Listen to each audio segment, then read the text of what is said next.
बेताल पच्चीसी। सातवीं कहानी। मिथिलावती नाम की एक नगरी थी। उसमें गुणिधिप नाम का राजा राज्य करता था। उसकी सेवा करने के लिए दूर देश से एक राजकुमार आया। वो बराबर कोशिश करता रहा, लेकिन राजा से उनकी भेंट न हो पाई। जो कुछ वो अपने साथ लाया था वो सब बराबर हो गया। एक दिन राजा शिकार खेलने गया। राजकुमार भी साथ हो लिया। चलते चलते राजा एक वन में पहुंचा। वहां उसके नौकर चाकर बिछड़ गए। राजा के साथ अकेला वो राजकुमार रह गया। उसने राजा को रोका। राजा ने उसकी ओर देखकर पूछा, तू इतना कमजोर क्यों हो रहा है? उसने कहा, इसमें मेरे कर्म का दोष है। मैं जिस राजा के पास रहता हूँ वो हजारों को पालता है, पर उसकी निगाह मुझ पर नहीं जाती। राजन, 6 बातें आदमी को हल्का करती हैं: खोटे नर की प्रीति, बिना कारण हंसी, स्त्री से विवाद, असज्जन स्वामी की सेवा, गधे की सवारी और बिना संस्कृत की भाषा। और हे राजा, ये 5 चीजें आदमी के पैदा होते ही विधाता उसके भाग्य में लिख देता है: आयु, कर्म, धन, विद्या और यश। राजन, जब तक आदमी का पुण्य उदय रहता है तब तक उसके बहुत से दास रहते हैं। जब पुण्य घट जाता है तो भाई भी बैरी हो जाते हैं। पर एक बात है, स्वामी की सेवा अकारथ नहीं जाती। कभी न कभी फल मिल ही जाता है। ये सुनकर राजा के मन पर उसका बड़ा असर हुआ।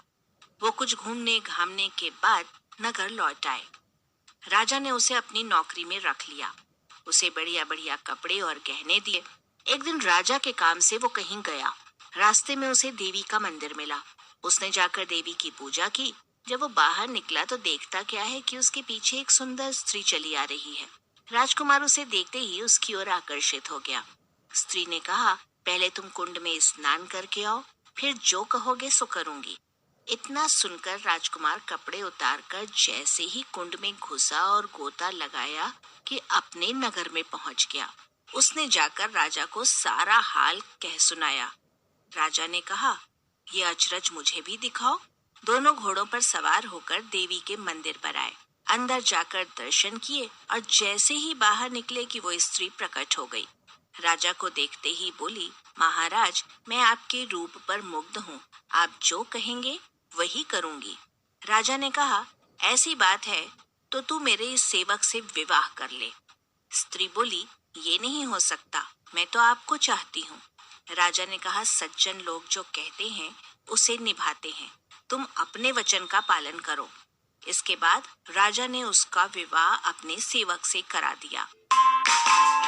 इतना कहकर बेताल बोला, हे राजन, ये बताओ कि राजा और सेवक दोनों में से किसका काम बड़ा हुआ? राजा ने कहा, नौकर का। बेताल ने पूछा, सो कैसे? राजा बोला, उपकार करना राजा का तो धर्म ही था, इसलिए उसके उपकार करने में कोई खास बात नहीं हुई। लेकिन जिसका धर्म नहीं था उसने उपकार किया तो उसका काम बढ़कर हुआ। इतना सुनकर बेताल फिर पेड़ पर जा लटका